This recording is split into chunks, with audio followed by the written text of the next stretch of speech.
I don't, you guys are veterans, you know how it goes. But go ahead with your thought, Bruce. I was going to talk about, did a training literally last week. I said, listen, you have the idea and then let AI refine it. Don't let AI come up with the ideas for you, because this gets technical, is really absorbing ideas from other places. And that's where you're going to start sounding like copy and paste. You're going to start sounding generic. You're going to start sounding stale. You're going to start sounding gray.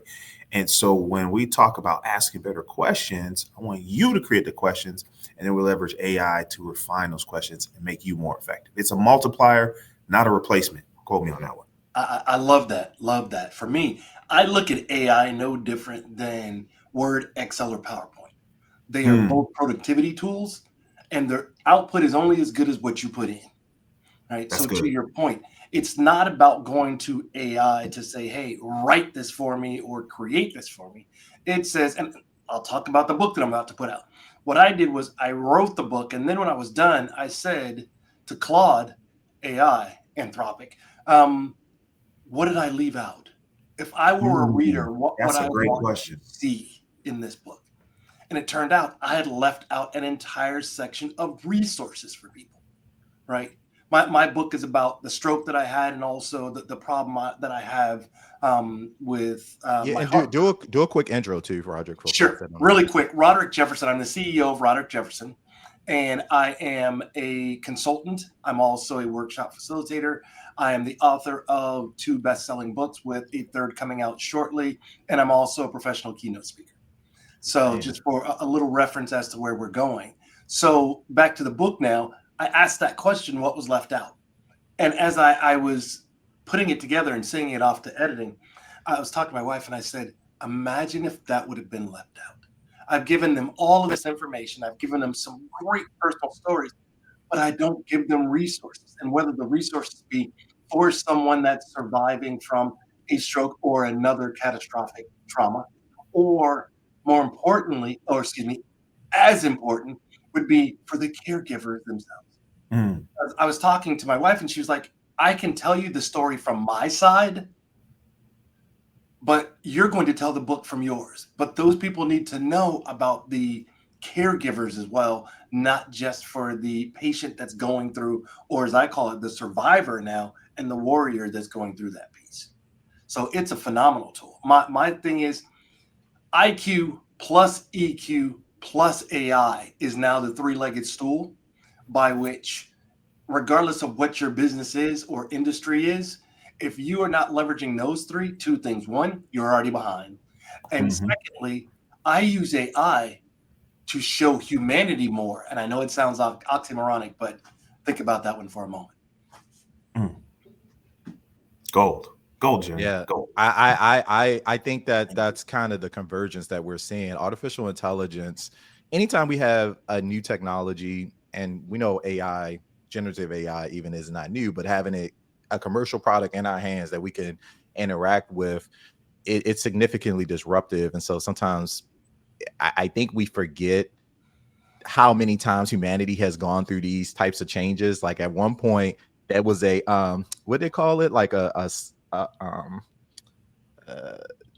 was a steno pool, right, of people that used to work in corporate with typewriters. Like there would be, you would go to a floor, Yeah, and there the was entire stenography. there you go. Yes, stenography. Yeah, and so that had to evolve, and people had to learn how to use computers. And then from computers, people, it's like, oh no, now we're using graphic user interface, Windows, and then from there we're using cloud, and then we're on mobile technology. Now it's always been this, but I think the speed in which these technologies are converging, and the fact that we're building tech stack on top of existing layers and also existing understanding. Like when the internet first came out, people had no idea how to, I mean, people barely had a computer, like less than, 25% of homes had like an actual personal computer. That was like a big deal. Remember we getting like the first family computer, and like everybody had you were balling if you got a computer back then.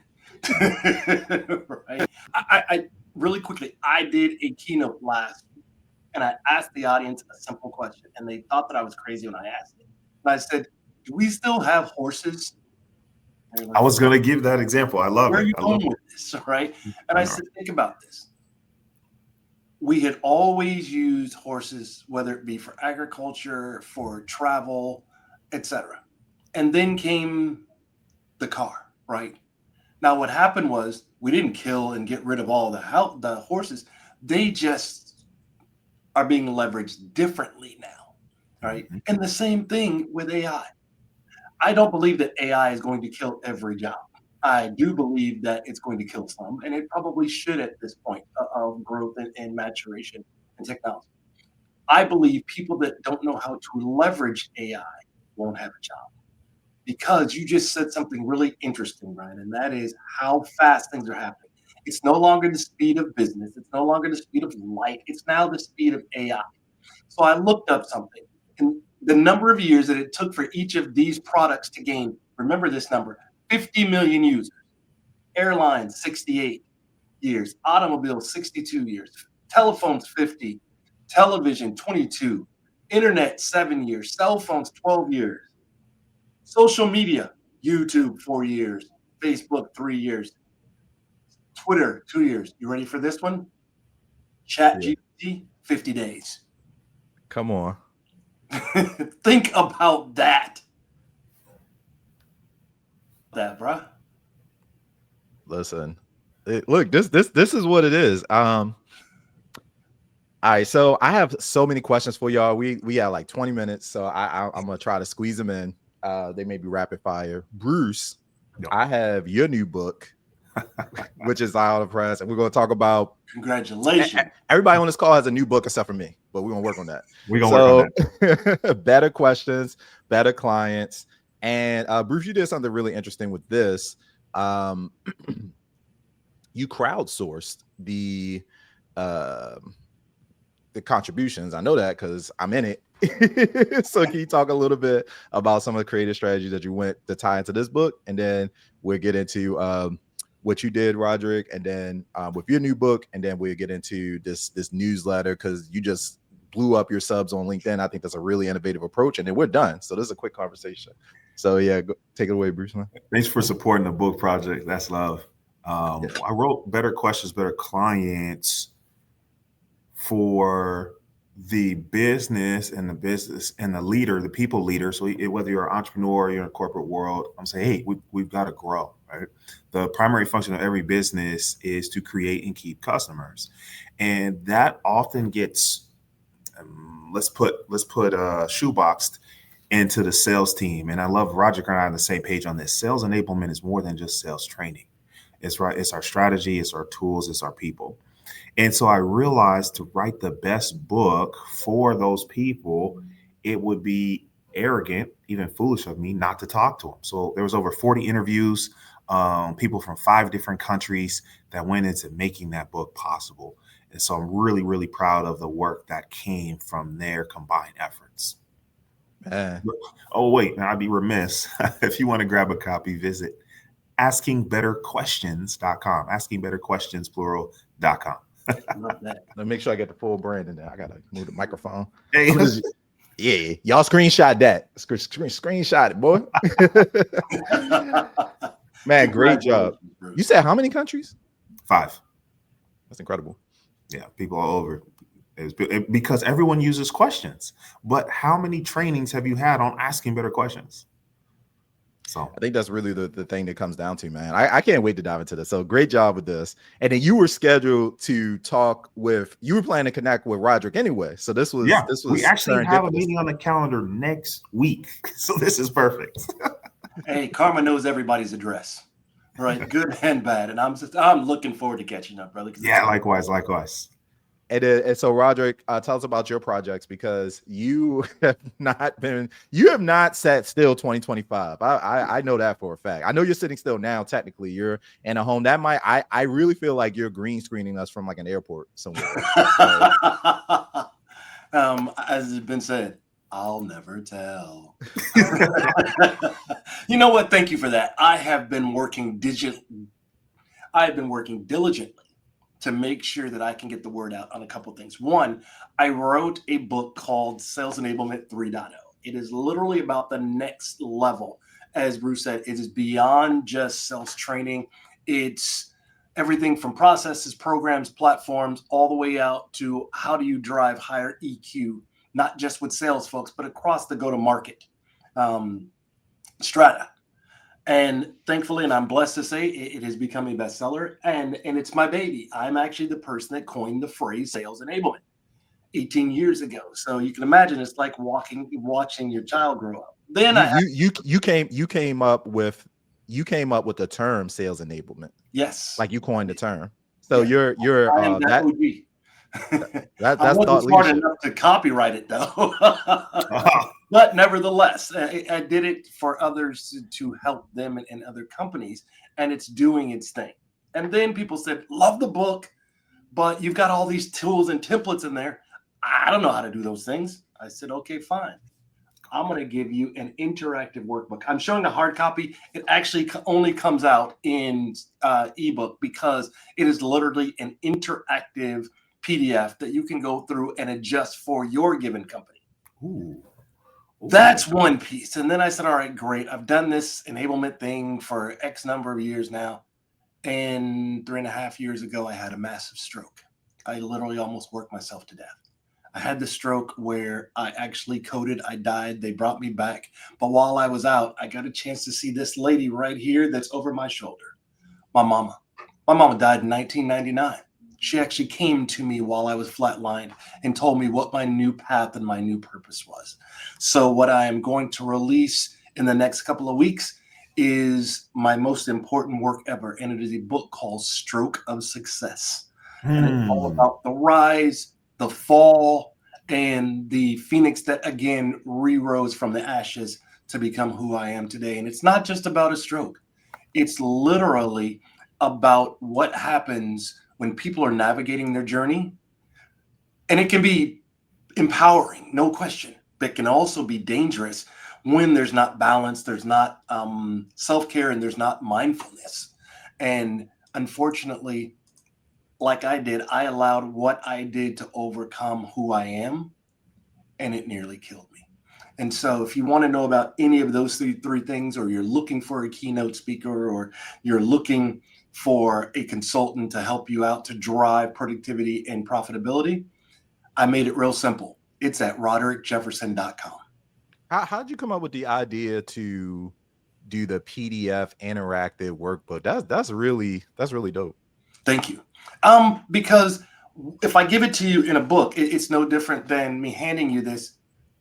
It means nothing if you can't put it into practical application, right?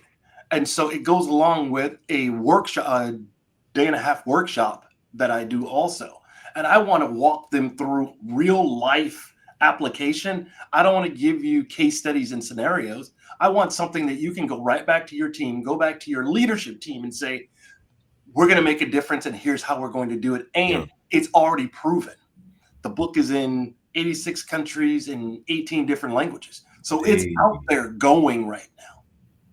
When you guys, Bruce, I'm gonna kick this to you too. When you all publish a book in 2025, what's the intended outcome? Like when you throw this in somebody's hands, is this like still the best business card ever, or what? But that's what you said right there when it's in someone's hands. So there's two purposes of a book. There's a manual or a guide, right? And this for businesses, because there's all sorts of categories. So there's a manual or a guide, like Roderick's done, and then there's marketing and demonstration of your expertise, which I've done. And we accomplished both, but that's my focus. So shout out to Taria Ivana Book Profits Club. The reason mine is only available in hard copy, at least for the time being, and one of the reasons I don't sell it on Amazon unless you're international, is because the goal isn't for you to buy the book. The goal isn't even for you to just read the book. The goal is for you to take what's inside the book and apply it. And that's one of the reasons the book is so short. We just get straight to the point. So I've created a digital course to support it, like Roger did. There's a workshop. Because at the end of the day, I don't want you to just watch a video and go do the same things and think the same things and feel the same things that you did last week, last month, last year, because you're going to get the same results that you got last week, last month, last year. The goal is to put it into practice as quickly, as smoothly as possible so you can see those results as quickly as possible. And that happens, I think, more often when there's a physical copy There's some intention there. There's some argument for audiobooks, but I don't like having a PDF just left on your desktop collecting digital dust. Yeah, I like that. Look at And so let's dive into this, because now a lot of people spend time creating the book, and then it gets launched into like oblivion. Then you got to think about marketing on the back end. But in this particular case, oh, I hit the wrong button. I'm still getting used to the stream, y'all. Okay. Roderick, you said, nah, forget that. I'm going to build a community on top of that. And so now what we have is an incredible newsletter, the AI Sales Advantage. And I believe, if I have the numbers right, you grew this up to 1,900 subscribers, because folks can subscribe to your newsletter on LinkedIn, just like they would on like a Medium or something like that.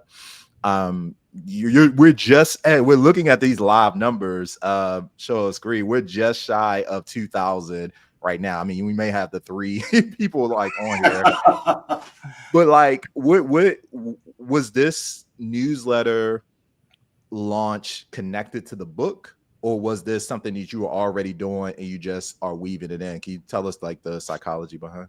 Actually, it is an extension of the book, but it's the next level, right? I wrote the book 4 years ago, and it's still doing well. But obviously, the world and technology has changed since, right? And everything is AI focused. And for me, that's where I live. It's a mixture of IQ plus EQ plus AI. It's about using all of those things, one, to be more human. And I know it sounds oxymoronic, but if you read a couple of the newsletters, you'll see where I'm going with it. And also to drive productivity and profitability. And so if you can do both of those things humanly, that's where I sit, is at that intersection of, as I said, IQ plus EQ plus AI. And you're getting leads through this, right? Like folks. Absolutely. Are they coming through? Are folks like DMing you, or just like you're seeing I'm sure your connection requests going up? But it's a combination of both, right? Okay. And I'm having folks that are reaching out directly to me through my contact page. Hey, loved what you wrote, would love to do fill in the blank, whether it's workshop or it's a keynote, or if it's a podcast, right? So it is serving its purpose. That's cool. Are people reaching out because, and by the way, you both have really tight kind of avatars that you focus on. Absolutely. Selling into organizations. I think on your side, Roderick, from Sale Enablement. I mean, I'm sure there's like 10 or 15 roles in an org chart that you're always constantly looking to connect with, right? 100%. Absolutely. It can be VPs of sales, CROs, CMOs, VPs, or leaders of enablement. And that's where I play really well in that space. But where I've also broadened out is with Stroke of Success now. You think about that has a horizontal reverberation, if you will. So gotten out of just the sales box intentionally, I'm now talking to associations, health and wellness, med devices, even a construction company. Think about that. Because of the level of stress that these folks are under, it now gives me a whole new opportunity to share best practices vertically and horizontally. I love that. That's actually what I'm running into, is because for a long time, actually, I'll start at the beginning. I didn't plan on becoming an entrepreneur. I was trying to get a promotion, and they told me I didn't have enough experience. All right. So we're talking to someone that has back-to-back President's Club awards. That was literally, not figuratively, top 100 in a company of 7,000 employees. And you're telling me I don't have enough experience to be a manager. So, all right. I'll let that slide. They want to keep you in production. You guys keep rainmaking. I'm a multiplier, though. So I go volunteer at Toastmasters. I didn't even join. I'm helping them with their speeches. Start winning awards, start getting promotions at work. Someone said, hey, Bruce, your coach and helped me get my dream job. How much do I owe you? It's like, I don't know, right? I've been a W-2 my whole life. So I was like $100, right? This worked with me for 3 hours. $100 sound like a nice number. So they said 1, 2, 3, 4, 5 20s, put in my hand. That's when I became an entrepreneur. And I was teaching personal and professional development. The most requested was sales skills. Now we're just focusing on asking better questions. So I ran into that box that Roger was talking about. People think of me as a sales trainer, which is just a piece of what I do. A lot of folks don't need sales training. Most of the clients I work with need clarity. The next one is leadership training, and then we can look at sales training. So I'm really glad you said that as far as moving horizontal, because I love professional service businesses. I love SaaS companies. But at the end of the day, if you have people, there's so many applications that we can apply, from leadership to coaching to the sales team to feedback and more. So I'm really excited to where this book goes. That's awesome. Well, I'm gonna give you both the final word, Bruce. I mean, I learned y'all are like the what was that, E.F. Hutton back in the day, Roger? Like when y'all talk, I listen. So every time I got something to say, I feel like I'm learning something. But I'm gonna give you the last. I'm gonna jump to you, Roderick, and then yeah, we'll take them out. I just really wanted people to see real time what's happening here. And within Black Speakers Network, you know, obviously we have so many people who are launching projects, books. Newsletter to me was very, very interesting. Very interesting. That's why I wanted to kind of start with that, because when we have these channels, and every time that I pick a platform, YouTube, whether it's YouTube Shorts or Threads, or every time one of these social media companies ships a new feature, essentially, that's where you have the opportunity to really grow. And I know newsletters aren't new, but it's an underutilized, I feel like, channel of attention. So I'm glad that you're doing this. Thank you. First of all, Brent, thank you for shining a light on both of us and giving us an opportunity to share best practices and things with the rest of your audience. I am truly honored and humbled to be able to do that. I'll leave you with this. What you've heard today is 2 or 3 things. I follow a theory that I call the Octopus Theory, and that is 8 different revenue streams. Right? Because if one falls off or it's seasonal, guess what? You've got 7 more to fall back on. And that's the thing I've learned about entrepreneurship as opposed to corporate, where I can be very, very laser focused on what I was doing. Right now, I think there are so many different ways that people like to consume content, as well as programs and processes and systems and things. That's the thing. Don't leave that money on the table, but it's not just about the money. Don't forget your why. Right. I made the mistake earlier in life. I have a great time doing something. Canva, for example, loved it. And then I was like, ooh, how can I monetize this? Everything doesn't need to be monetized. Sometimes you just need to do things because it feeds your soul. And